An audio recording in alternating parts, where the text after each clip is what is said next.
Today, I want to talk about generic photos and how they have a place and why we all feel the need to take them. And they suck. They fucking suck. But they do sometimes mean something and they're of importance. And the main thing I've noticed is, for me, when I take generic photos, because it's overdone. You see it everywhere online, and it's just you hate it. It's the same things over and over again. But what I've come to notice, why do we feel the pull to take these photos? And I try my very best to avoid taking generic photos, but sometimes I cannot help it. You still you feel the urge. You're like, oh, there's an old car there, and there's a that you can see a reflection in the windscreen. I have to take this photo. I have to. Or there's a cabin. I'm driving, you're going past the old cabin. No one's ever taken a cabin out in the field, a photo of a cabin out in the fields before. But I need to take this photo.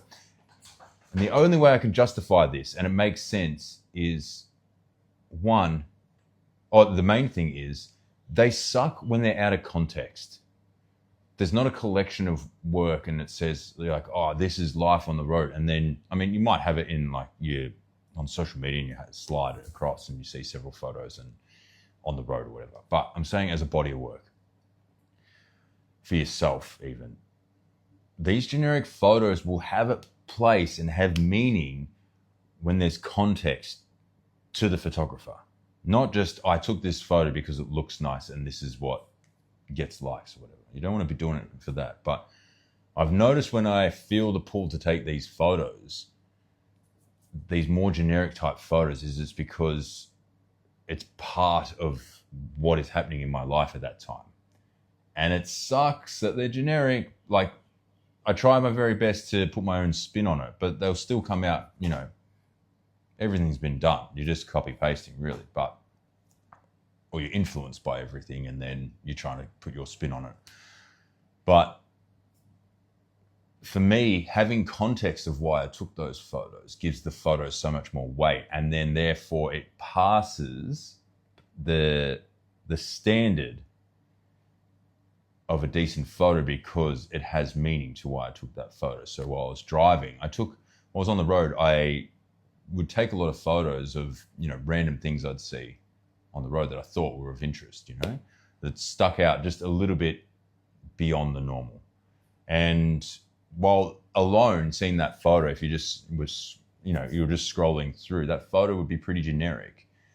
But for me, again, I try to you want to put your own spin on it and have your own, it be your style photo, but they still feel generic at time. And how you can make that generic photo work is by having context.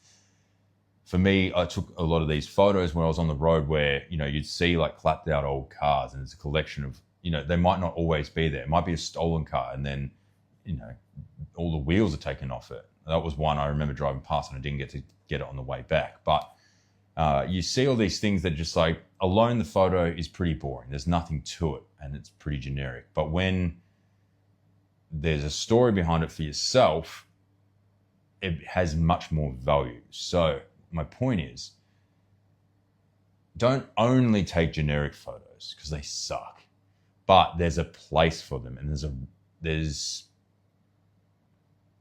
value to them, dare I say. So take what you will from that.